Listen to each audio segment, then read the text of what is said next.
ఆర్థిక ప్రగతికి ప్రభుత్వం కట్టుబడి ఉందని సీఎం రేవంత్ రెడ్డి స్పష్టం చేశారు. హైదరాబాద్ లో సిఐఐ తెలంగాణ ఆధ్వర్యంలో విద్య, నైపుణ్యాభివృద్ధి, వ్యవస్థాపక అవకాశాలు అనే అంశంపై జరిగిన సమావేశంలో రేవంత్ రెడ్డి పాల్గొన్నారు. పాలకుల నిర్ణయాలు రాష్ట్ర ఆర్థిక పురోగతికి దోహదపడతాయన్న సీఎం హైదరాబాద్ ఐటీ హబ్ గా మారిందని స్పష్టం చేశారు.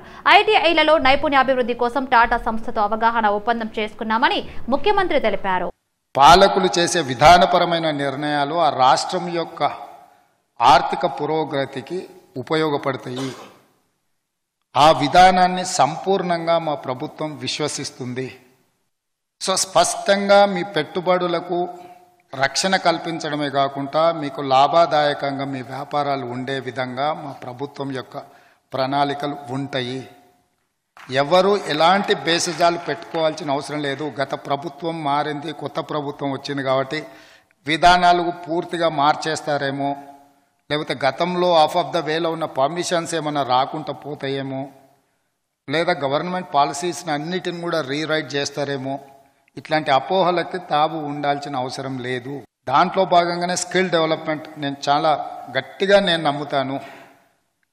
సర్టిఫికెట్ అనేది జస్ట్ ఫస్ట్ ఇంట్రడక్షన్ మాత్రమే పనికొస్తుంది. If it is degree or PhD or PG or anything.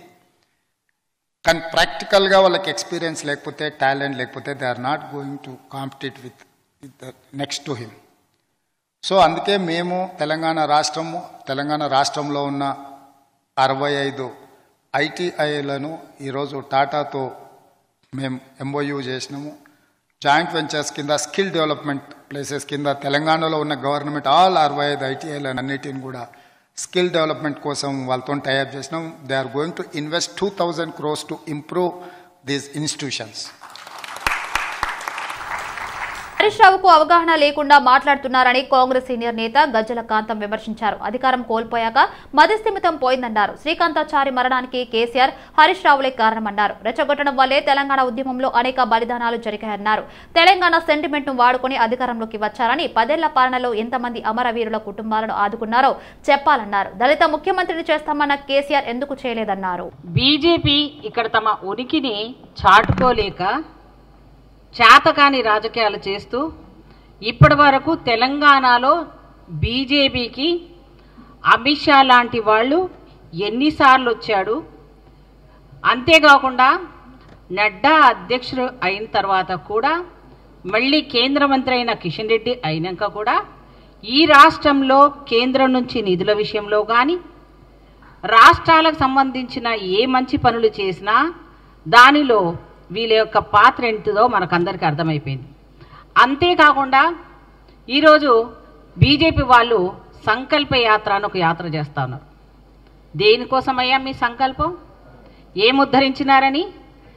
ఈ తెలంగాణ బిడ్డలకు సంబంధించి మీ మోడీ చెప్పిన మాటలు ఎన్ని నెరవేర్చారని? ఇప్పటికి కూడా నిరుద్యోగ యువతకు 2 కోట్ల ఉద్యోగాలు ఇస్తానన్న మీ ప్రధానమంత్రి గారు ఇవ్వనందుక మీ సంకల్పయాత్ర? అంతేకాకుండా రాష్ట్రానికి రావాల్సిన నీళ్లు, నియామకాలు, నిధులు అని చెప్పిన దాంట్లో ఎన్ని వేల కోట్ల నిధులు కేంద్రం నుంచి ఇప్పటి వరకు కిషన్ రెడ్డి గారు కేంద్ర మంత్రి అయిన తర్వాత ఎన్ని నిధులు రాష్ట్రానికి తీసుకొచ్చాడు? అంతేకాకుండా సంకల్పయాత్ర మొన్నటిదాకా ఒక యాత్ర అయింది. తెలంగాణ రాజకీయాలు రసవత్తరంగా మారాయి. ఎంపీ ఎన్నికల్లో సత్తా చాటేందుకు పార్టీలు ఎన్నికల్లో రణరంగంలోకి దూకుతున్నాయి. ఓవైపు ఎన్నికల గడువు ముందుకు వస్తుంటే మరోవైపు బీఆర్ఎస్ వర్కింగ్ ప్రెసిడెంట్ గాయబ్ కావడం హాట్ టాపిక్ గా మారింది. గత 3 రోజులుగా కేటీఆర్ కనిపించకపోగా వ్యక్తిగత పర్యటన నిమిత్తం అమెరికా వెళ్లారంటూ నెట్టింట ప్రచారం జరుగుతుంది. సోషల్ మీడియాలో అడపాదడపా రియాక్ట్ అవుతున్న అవి కూడా నెటిజన్ల వ్యక్తిగత విషయాలే కావడంతో పార్టీ వ్యవహారాల్లో కేటీఆర్ ఎక్కడ అనే చర్చ జరుగుతుంది. అధినేత కేసీఆర్ ఫామ్ హౌస్ కే పరిమితం కాగా వర్కింగ్ ప్రెసిడెంట్ అందుబాటులో లేకపోవడంతో ఏం చేయాలో తెలియక గులాబీ శ్రేణులు అయోమయానికి గురవుతున్నాయి. ఇక హరీష్ రావు ఒక్కరే అడపాదడపా క్యాడర్ కు ధైర్యం చెప్పే ప్రయత్నం చేస్తున్నా పార్టీ ఆయన సేవలను పూర్తి స్థాయిలో వినియోగించుకోవడం లేదనే విమర్శలు వినిపిస్తున్నాయి. పార్లమెంట్ ఎన్నికల వేళ తండ్రి కొడుకుల కారణంగా పార్టీ మరింత డ్యామేజ్ తప్పదనే చర్చ రాజకీయ వర్గాల్లో వ్యక్తమవుతుంది. కృష్ణ తుంగభద్ర నదులే పాలమూరుకు జీవనాధారమని బీఆర్ఎస్ నేత సింగిరెడ్డి నిరంజన్ రెడ్డి అన్నారు. తెలంగాణ వచ్చిన తర్వాతనే జూరాలను నిండుగా నింపుకున్నామన్నారు. జూరాల సామర్థ్యం 6.5 టీఎంసీలు మాత్రమే. జూరాలకు గరిష్టంగా వరద వచ్చేదన్నారు. జూరాలకు ఇప్పటికే 5 లక్షల ఎకరాలు ఆయకట్టు ఉన్నదన్నారు. కేసీఆర్ సూచనలతో తెలంగాణ ప్రాజెక్టులతో నీళ్లను స్టోరేజ్ చేసుకుంటూ వచ్చామన్నారు. నీటిపారుదల శాఖ మంత్రి నియోజకవర్గంలో పంటలు ఎండిపోతున్నాయి. పాలమూరు జిల్లా అవసరాలు తీరాలంటే శ్రీశైలం రిజర్వాయర్ వాడుకోవాలని కేసీఆర్ నిర్ణయించారన్నారు. గ్రావిటీ ద్వారా పాలమూరు జిల్లాకు రావాల్సినటువంటి నీళ్లు రాకుండా పోయినాయి. ఎందుకంటే ఆ ప్రాజెక్ట్స్ అబాండ్ అయినాయి. అదంతా పాత కథ మనకు తెలిసిందే. 174 టీఎంసీలు రావాల్సినటువంటిది తెలంగాణ హైదరాబాద్ రాష్ట్రంగా ఉంటే ఒక పాలమూరు జిల్లాకే అది కోల్పోయింది. సమైక్య రాష్ట్రంలో కలిసినందుకు అదంతా చరిత్ర ప్రజలకందరూ కూడా తెలుసు. దాని తర్వాత విధి లేని పరిస్థితులలో ఎత్తిపోతలే శరణ్యం కాబట్టి జూరాల నదికి వచ్చేటువంటి మొత్తం వరదలో గరిష్ట వరద ఆప్టిమల్ ఫ్లడ్ ఏదైతే ఉంటుందో 40 డేస్ మాత్రమే. కేవలం 40 రోజులు మాత్రమే జూరాలలో వరద ఉంటుంది. ఆప్టిమల్ వరద 40 రోజులు మాత్రమే. దాన్ని దృష్టిలో పెట్టుకొని అదే జూరాల మీద భీమా ఫేజ్ 1 ఫేజ్ 2 అని చెప్పి 2 లక్షల ఎకరాలకు నీళ్ళు ఇచ్చే ఒక స్కీము, నెట్టెంపాడు అని 2 లక్షల ఎకరాలకు ఇచ్చేటువంటి మరొక స్కీము, 60,000 ఎకరాలకు ఇచ్చేటువంటి కోయిల్ సాగరు, జూరాల సొంత ఆయకట్టు 1,10,000 ఎకరాలు. ఇవన్నీ వెరసి ఎంత అవుతుంది? 5,70,000 పైచిలకు ఎకరాలు అవుతుంది. ఇప్పుడు ఉన్నది యాజ్ ఇట్ ఈజ్గా జూరాల మీద ఉన్నది. వీటికి ఒక వానకాలం మాత్రమే ఎత్తిపోసుకోవడానికి అవకాశం ఉంది. వరద తగ్గిందంటే యాసంగికి ఉండవు నీళ్లు. పైన భారత కింద భారత, కింద భారత పక్కల భారత, ఆ అవస్థ ఎప్పుడు ఉంటుంది. అందుకే వానాకాలంలో ఉన్న చెరువులను కుంటలను నింపుకొని ఉన్న కొద్దిపాటి రిజర్వాయర్లను కూడా సమృద్ధిగా నింపుకొని నీళ్లను చాలా హేతుబద్ధంగా మేము బ్యాలెన్స్ చేసేటువంటి వాళ్ళం. కేసీఆర్ గారు ఎప్పటికప్పుడు మానిటర్ చేసి ఆ ఉన్న నీళ్లతోనే రెండో పంట కూడా ఎట్లా పండియాలి. పంటలకు మద్దతు ధర ఇవ్వాలని డిమాండ్ చేయడం తప్ప అని ఎంఐఎం అధ్యక్షుడు అసదుద్దీన్ ఓవైసీ అన్నారు. బీజేపీ ప్రభుత్వం రైతుల ఆందోళనకు పట్టించుకోవడం లేదన్నారు. आरजेडी और गठबंधन में जितने पार्टियां बीजेपी को रोकेंगे और उसके बाद आप देखते हैं कि कैसे दोबारा बीजेपी सत्ता में आ गई और नीतीश कुमार ने अपनी आदत और अपनी फितरत के मुताबिक उन्होंने पलटी मारी और बीजेपी के साथ चले गए। तो अगर आज बिहार में बीजेपी सत्ता में है, आरएसएस को इख्तियार मिल गया है, तो इसकी जिम्मेदार न सिर्फ नीतीश कुमार है बल्कि नरेंद्र मोदी भी है और साथ ही साथ तेजस्वी यादव है, क्योंकि वहाँ की जनता को उन्होंने कहकर वोट लिया था कि बीजेपी को रोकेंगे। फिर ये लोग साथ गए नीतीश कुमार के, तेजस्वी और गठबंधन के पार्टीज कि हम बीजेपी को सत्ता से रोकेंगे। तो ये तमाम चीज़ें जो हो रही हैं, लोगों का एक मजाक बना दिया जा रहा है। लोगों से वोट हासिल करते हैं कि हम बीजेपी आरएसएस को रोकेंगे बिहार में, और फिर उस वोट को ले जाकर बीजेपी की झोली में रख दिया जाता है। హైదరాబాద్ లోని క్యాంపు కార్యాలయంలో మాదిగల జోడో యాత్ర వాల్ పోస్టర్ను విడుదల చేశారు మంత్రి దామోదర్ రాజనరసింహ. మాదిగలకు 12% రిజర్వేషన్ కల్పించాలని డిమాండ్ చేశారు. మాదిగల జోడో యాత్ర వాల్ పోస్టర్ను విడుదల చేశారు మంత్రి దామోదర్ రాజనరసింహ. మాదిగల పంతం, బీజేపీ అంతం పేరుతో వివిధ దళిత సంక్షేమ, దండోరా ప్రజా సంఘాల మాదిగ రాజకీయ వేదికగా మొదలైన ప్రజా సంఘాల నేతలు పాల్గొన్నారు. మాదిగ జేఏసీ వ్యవస్థాపకులు పిడమర్తి రవి ఈ మాదిగల జోడో యాత్రను చేపట్టారు. దాదాపు 2,000 సిటీ బస్సులను మేడారం జాతరకు తరలించడంతో హైదరాబాద్ నగరంలో ప్రయాణికులు తీవ్ర అవస్థలు పడుతున్నారు. కార్యాలయాలు, విద్యా సంస్థలకు వెళ్లే ఉద్యోగులు, విద్యార్థులు ఉదయం సాయంత్రం గంటల తరబడి బస్టాప్లో వేచి ఉండాల్సి వస్తుంది. అప్పుడప్పుడు వచ్చిన 1:30 బస్సులో పోటీలు పడి ఎక్కారు. హైదరాబాద్ లో బస్టాపులన్నీ వందలాది ప్రయాణికులతో కిక్కిరిసిపోయి జాతరను తలపించాయి. అధికారులు ప్రత్యామ్నాయ ఏర్పాట్లు చేయకపోవడంపై ప్రయాణికులు ఆగ్రహం వ్యక్తం చేస్తున్నారు. 4 రోజులు సర్దుకుపోవాలని ఆర్టీసీ ఎండీ వీసీ సజ్జనర్ మనవి చేశారు. నగరంలో ప్రయాణికులు బస్సుల కోసం బస్టాపుల్లో పడికాపులు కాస్తున్నారు. కూకట్పల్లి వివేకానంద డిగ్రీ పీజీ కాలేజ్లో సారంగా 2024 పేరుతో కల్చరల్ ఫెస్ట్ నిర్వహించారు. ఈ కార్యక్రమానికి ముఖ్య అతిథిగా మాజీ మంత్రి బీజేపీ నాయకుడు ఈటెల రాజేందర్ హాజరై కాలేజ్ యాజమాన్యానికి, విద్యార్థినులకు శుభాకాంక్షలు తెలిపారు. భారతదేశంలోని విద్యార్థులు చదువు ఆటపాటల్లో చాలా స్పీడ్గా ఉంటారని ఈటల రాజేందర్ అన్నారు. విద్యార్థులు చదువు పూర్తి చేసుకుని దేశ అభ్యున్నతికి పాటుపడాలని సూచించారు. కరోనాకు ముందు ఇలాంటి ప్రోగ్రాంలు నిర్వహించే వాళ్లమని, కరోనా తర్వాత 2 రోజుల పాటు ఘనంగా కల్చరల్ కార్యక్రమాలు నిర్వహిస్తున్నామని కాలేజీ యాజమాన్యం తెలిపారు. ఈ కల్చర్ ప్రోగ్రాంలో విద్యార్థుల ఆటపాటలు విశేషంగా ఆకట్టుకున్నాయి. ఇవాళ నరేంద్ర మోడీ గారు దేశానికి ప్రధానమంత్రి అయిన తర్వాత మీరు చూస్తూ ఉన్నారు, ఒకప్పుడు భారతదేశం అంటే థర్డ్ వరల్డ్ కంట్రీ, భారతదేశం ఎదుగుతున్న దేశం అనేటువంటి ఫీలింగ్ ఉండేది. పేద దేశమని అభివృద్ధి కోసం world bank, Asian development bank డబ్బులు ఇస్తే కానీ జీతాలు ఇవ్వని పరిస్థితి చెప్పి మనం చదువుకున్నాం. కానీ ఇవాళ భారతదేశం నాకు తెలిసి ప్రపంచం మొత్తంలో విద్యార్థి శక్తి, చదువుకున్న యువశక్తి ప్రపంచంలో గొప్పగా ఉన్న దేశం భారతదేశం మాత్రమే. కుటారి గారు చెప్పినా, అబ్దుల్ కలాం గారు చెప్పినా, ప్రపంచ చిత్రపటం మీద అక్కడక్కడ మోడీ గారు మాట్లాడినా నా దేశం యువశక్తి కలిగిన దేశం, నా దేశంలో ఉన్న విద్యార్థులు చాలా క్వాలిటీగా ఉన్నారని చెప్తా ఉన్నారు. అమెరికాలో వైద్యాన్ని అందించే డాక్టర్లు మా పిల్లలే. ఇవాళ ప్రపంచానికి సాఫ్ట్వేర్లో నైపుణ్యం ప్రదర్శించేది మా విద్యార్థులే. రేపటి ప్రపంచం మాదే, రేపటి భవిష్యత్తు భారతదేశాన్ని మాత్రమే చెప్పి చాలా సందర్భాలు మోడీ గారు చెప్తున్నారు. నిత్యం తాము ఆడుకునే పార్కు కబ్జాకు గురవుతుందంటూ కొందరు చిన్నారులు తెలంగాణ హైకోర్టును ఆశ్రయించారు. ఈ మేరకు హైకోర్టు చీఫ్ జస్టిస్ ఆ చిన్నారుల లేఖ రాశారు. దీంతో లేఖను సుమోటోగా తీసుకుని ప్రజా ప్రయోజన వ్యాజ్యంగా విచారణ చేపట్టింది హైకోర్టు. ఆదిలాబాద్ పట్టణంలోని హౌసింగ్ బోర్డు కాలనీలో ఉన్న పార్క్ స్థలంలో కొంత భాగాన్ని కబ్జా చేసే ప్రయత్నం చేస్తున్నారంటూ 23 మంది చిన్నారులు హైకోర్టు చీఫ్ జస్టిస్ కు లేఖ రాశారు. రోజు తాము ఆడుకునే పార్కును ఎలాగైనా కాపాడాలంటూ లేఖలు సీజ్ చేశారు.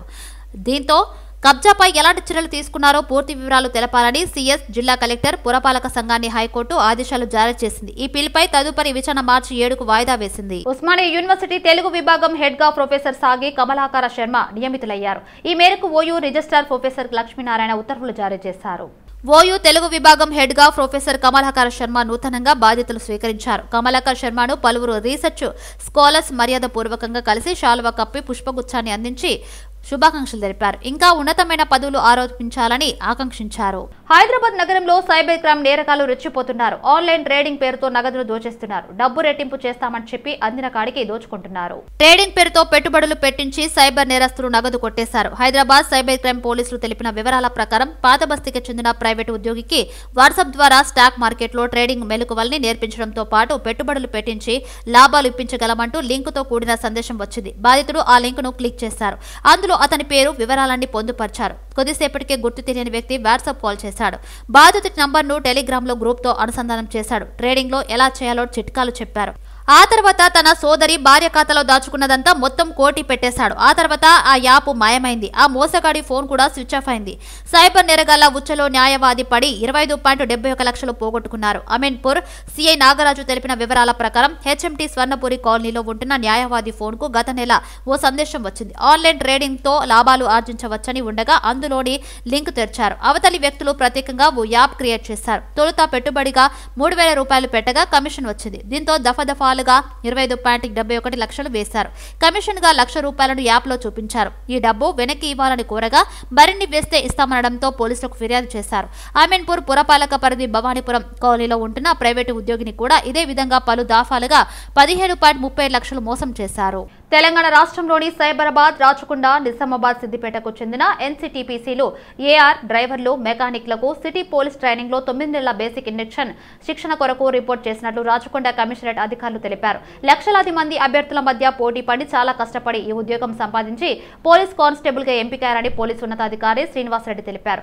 భవిష్యత్తులో చేయబోయే 30 సంవత్సరాల సర్వీసు కాలంలో ప్రజల ఆస్తులకు రక్షణ కల్పించడంతో పాటు సమాజంపై పూర్తి అవగాహన పెంపొందించే విధంగా ప్రజల ఆస్తులను కాపాడాలన్నారు. పోలీస్ కానిస్టేబుల్ గా విధి నిర్వహణలో సవాళ్లను ఎలా ఎదుర్కోవాలో మంచి సూచనలు ఇచ్చారు శ్రీనివాసరెడ్డి. అంతర్గతంగా ఎదురయ్యే సమస్యలన్నీ ఎదుర్కోవడానికి, శాంతిని కొనసాగించడానికి మనమందరం కూడా శాయశక్తుల వృత్తి ధర్మాన్ని పాటించాలని వివరించారు. ఇతర డిపార్ట్మెంట్ ఉద్యోగులు ఆఫీస్ టైంకి విధులు నిర్వర్తించి వెళ్లిపోతారు, కానీ మన పోలీస్ 24 గంటల ప్రజల ధన, మాన, ప్రాణరక్షణ కోసం శాయశక్తులు కృషి చేస్తారన్నారు. ఇందులో పాలు పంచుకోవడానికి పోలీస్ డిపార్ట్మెంట్లోకి చేరడం ఎంతో అదృష్టమన్నారు.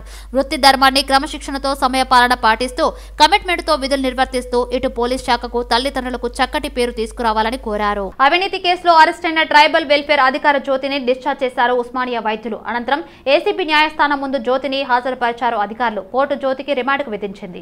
జ్యోతి ఇంట్లో 3.6 కేజీల బంగారం, 65 లక్షల నగదు, వ్యవసాయ భూమి పత్రాలు, ఓపెన్ ప్లాట్స్ పత్రాలను సీజ్ చేశారు ఏసీబీ అధికారులు.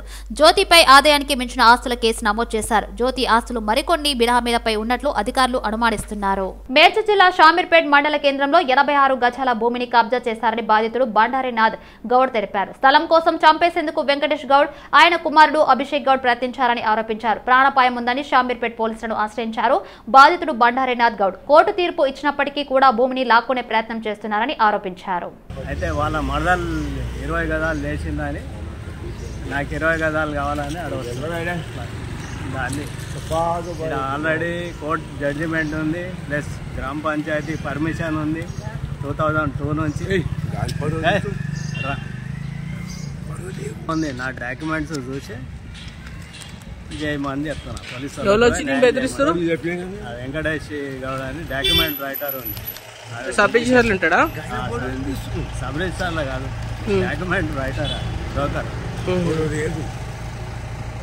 నువ్వు ఆయనకి ఏమైనా అగ్రిమెంట్ లాంటిది ఏమైనా చేసినావా? ఏం చేయలేదు.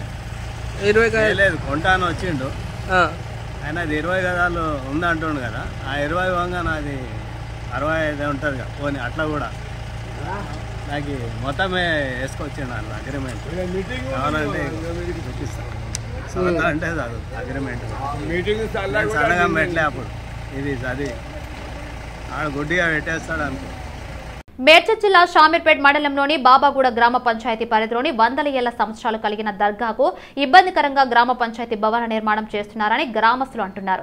గ్రామానికి ప్రధాన రహదారిలో ఉన్న గ్రామ పంచాయతీ కార్యాలయం అక్కడి నుంచి తీసివేసి గ్రామం లోపల ఎలాంటి వసతులు లేని ప్రదేశంలో పార్కింగ్ స్థలం లేక 20 ఫీట్ల రోడ్డుతో గ్రామ పంచాయతీ నిర్మాణానికి శంకుస్థాపన చేస్తారని తెలిపారు.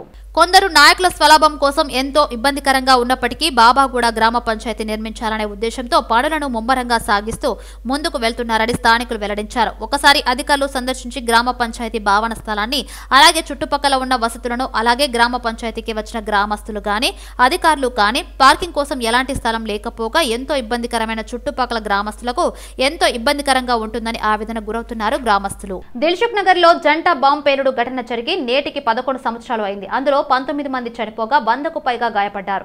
భారత్ అంటేనే శాంతియుతం గల దేశమని, అలాంటిది ఈ దేశంలో ఉగ్రవాదులు దాడులు చేయడం చాలా బాధాకరమన్నారు. పేలుడులో గాయపడ్డ సయ్యద్ రహీం ఇక ముందుకు ఉగ్రవాదుల దాడులు పునరావృతం కాకూడదన్నారు.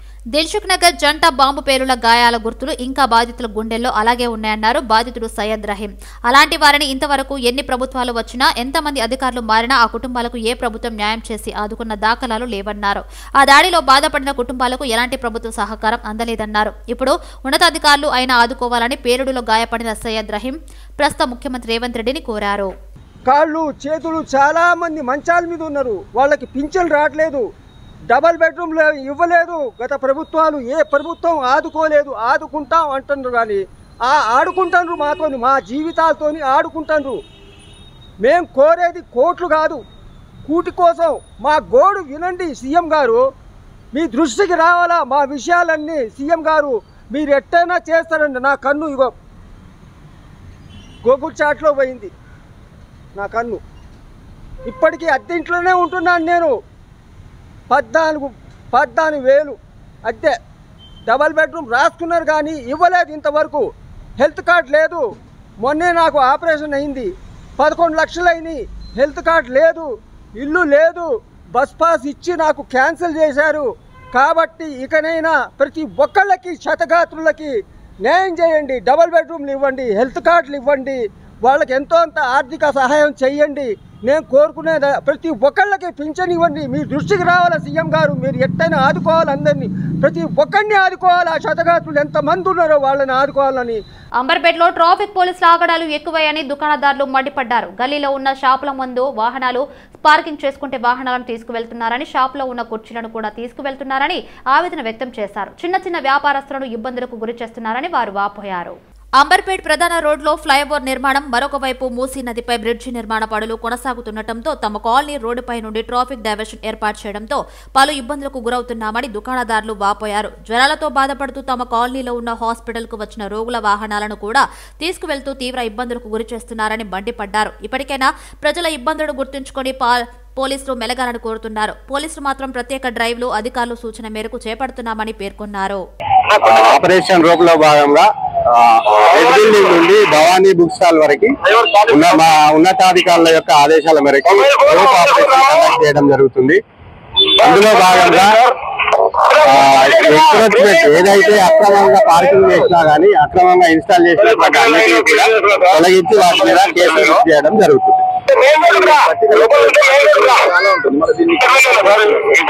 అది రెగ్యులర్ ప్రాసెస్ లో భాగంగా ఈ రోజు రోడ్ ఇదే విధంగా డైలీ కూడా కండక్ట్ చేయడం జరుగుతుంది. చాలా ఇబ్బంది అవుతుందంటే ఇక్కడ జనాలకు. దాని గురించి స్పెషల్ గా మీరు ట్యూస్డే అంటే ఇక్కడ సంత నిర్వహించడం జరుగుతుంది. అది ఇక్కడ ఉన్నటువంటి లోకల్ లో ఉన్నటువంటి నాయకులతో డిస్కస్ చేసి చర్య తీసుకోవడం జరుగుతుంది. వన్ సైడ్ ఆ శ్రీరామకాడ రోడ్ ఒక్క దాని వల్ల వాళ్ళు వన్ సైడ్ చేయడం వల్ల మళ్ళీ ఫ్లైఓవర్ చేసారు. రెండు ఒకేసారి చేసేసి మొత్తం ట్రాఫిక్ మొత్తం వన్ సైడ్ ఇక్కడ చేసారు. ఈ రెడ్ బిల్డింగ్ మల్లికార్జున నగర్ ఇదంతా స్లమ్ ఏరియా. ఇక్కడ స్కూల్ ఉంది, హాస్పిటల్స్ ఉన్నాయి. ఇది ఒక హాస్పిటల్, ఒక ఎమర్జెన్సీ హాస్పిటల్కి వచ్చిన వ్యక్తి ఏడ పెట్టుకోవాలి బండి. అయితే ఎమర్జెన్సీ ఒక 10 నిమిషాలు పెట్టుకుంటే కూడా ఇంత దారుణంగా చేస్తే ఎట్లా పరిస్థితి? మరి ఎన్నో రోజుల నుంచి ఈ మార్కెట్ వల్ల ఎంతో మందికి ఇబ్బంది అవుతుంది. ఎన్నో సెల్ ఫోన్లు పోయినాయి, ఎన్నో కంప్లైంట్లు చేశారు. రాడ్లతో వీళ్ళు మార్కెట్ లో కొట్టుకుంటే కూడా ఇంతవరకు వచ్చి చూసిన వాళ్ళు లేరు. కంప్లైంట్ ఇస్తే కూడా బస్తీ వాళ్ళము లెటర్ రైట్ ఇచ్చినాం.